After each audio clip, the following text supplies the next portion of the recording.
পুরীর জগন্নাথ মন্দির প্রথম থেকেই বিভিন্ন রহস্যের কেন্দ্র। এখানে আজও এমন কিছু ঘটনা ঘটে থাকে যা সাধারণ মানুষের চিন্তারও বাইরে। একদিন রাতের অন্ধকারে 4 জন লোক নিঃশব্দে প্রবেশ করল পুরীর প্রধান মন্দিরে। এরপর জগন্নাথ দেবের বিগ্রহ থেকে বের করল এমন এক জিনিস যার মধ্যে অত্যাধিক শক্তি এবং ঊর্জা। পুরীতে হঠাৎ লোডশেডিং হয়ে যায়।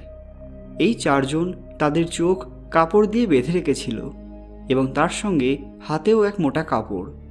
জগন্নাথ দেবের পুরনো মূর্তি থেকে নতুন মূর্তিতে স্থানান্তরিত করল সেই জিনিস। কিন্তু কি সেটা, যা সাধারণ মানুষের সামনে কখনোই দেখানো হয় না? এই রহস্য নিয়ে প্রথম থেকেই বিতর্ক চলে আসছে। সকলকে আমাদের চ্যানেল পুরাণ কথায় স্বাগত।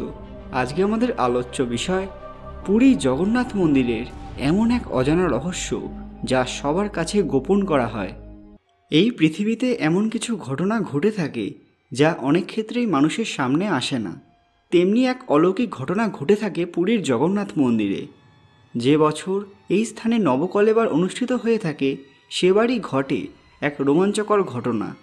পুরনো মূর্তি থেকে কোনো একটা বিশেষ জিনিসকে স্থানান্তরিত করা হচ্ছে নতুন মূর্তিতে। কিন্তু কোন জিনিস?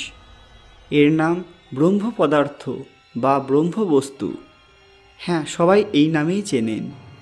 ভগবান শ্রীকৃষ্ণ যতই না লীলা করতেন তার চেয়েও বেশি মায়া করতেন, কারণ এই বস্তু নাকি তারই হৃদয়। হ্যাঁ, বিভিন্ন গ্রন্থ কিংবা ভক্তদের কথা থেকে উঠে আসছে এমনই ভয়ানক তথ্য। কুরুক্ষেত্রের যুদ্ধের শেষে এক জঙ্গলে যখন শ্রীকৃষ্ণের তিরোধান হয়, তার শরীর বৈকুণ্ঠলোকে চলে গেলেও থেকে যায় তার হৃদয়। শুনতে আজব লাগলেও উঠে আসছে এমনই তথ্য।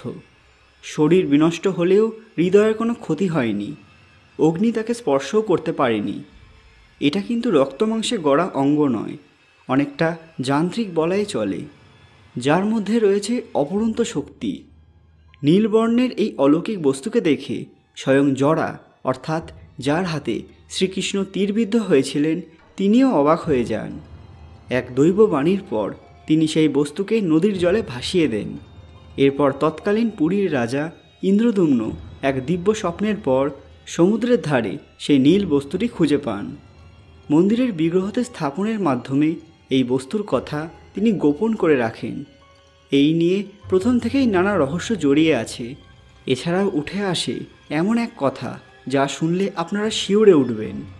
এই অলৌকিক বস্তু এতটাই শক্তিশালী এবং ঊর্জা সমৃদ্ধ যে এর দিকে তাকালে মানুষ অন্ধ হয়ে যেতে পারে, আর খালি হাতে স্পর্শ করলে পঙ্গু হয়ে যেতে পারে। শুধু তাই নয়, এর থেকে এত বিপুল পরিমাণ শক্তি বেরোতে পারে যে আপনার আন্দাজই নেই।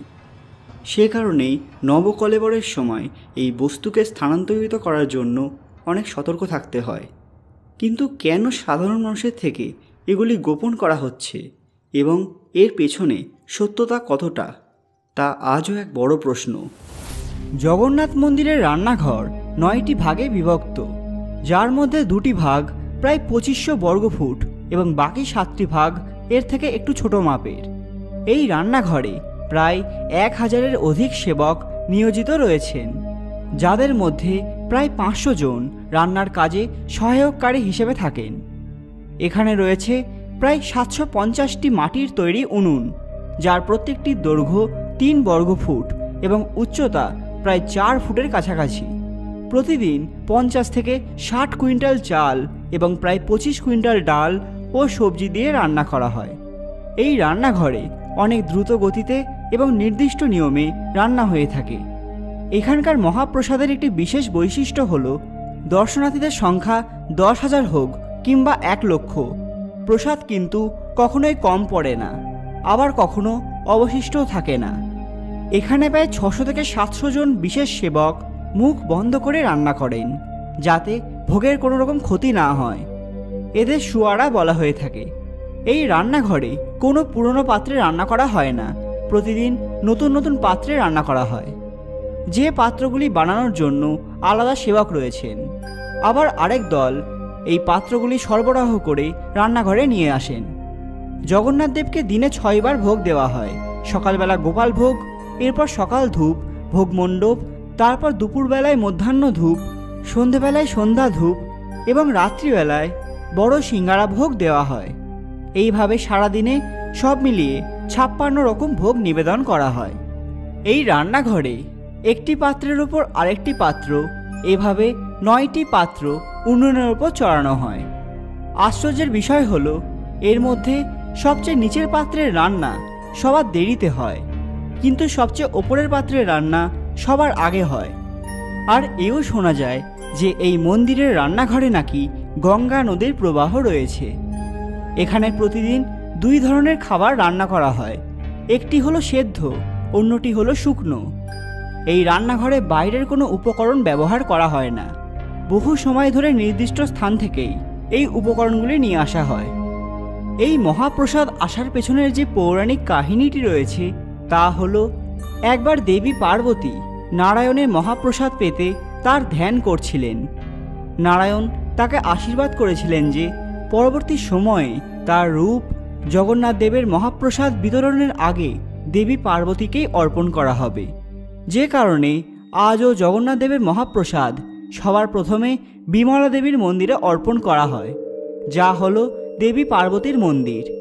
এরপর সেই প্রসাদ ভক্তদের মধ্যে বিতরণ করা হয়। প্রতিদিন কমপক্ষে 56 রকম ভোগ রান্না করতেই হবে, এমনটাই বাধ্যতামূলক। অনেক ভোগ গরিব দুস্থ মানুষদের মধ্যেও বিলি করা হয়। আজও এই মহাপ্রসাদ খেতে উপচে পড়ে মানুষের ভিড়।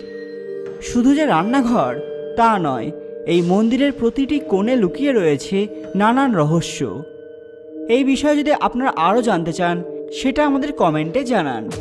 যদি আপনারা এই ব্রহ্মবস্তু সম্পর্কে আরও জানতে চান সেটা আমাদের কমেন্টে জানান। আর আজকের ভিডিওটি ভালো লাগলে লাইক এবং অবশ্যই শেয়ার করতে ভুলবেন না। পরবর্তী ভিডিওতে আপনারা পুরীর জগন্নাথ মন্দিরের কোন রহস্য সম্পর্কে জানতে চান সেটা আমাদের কমেন্টে জানান। আর এরকম অজানা তথ্য পেতে পুরাণ কথা অফিসিয়াল চ্যানেলটি সাবস্ক্রাইব করে রাখুন। ধন্যবাদ।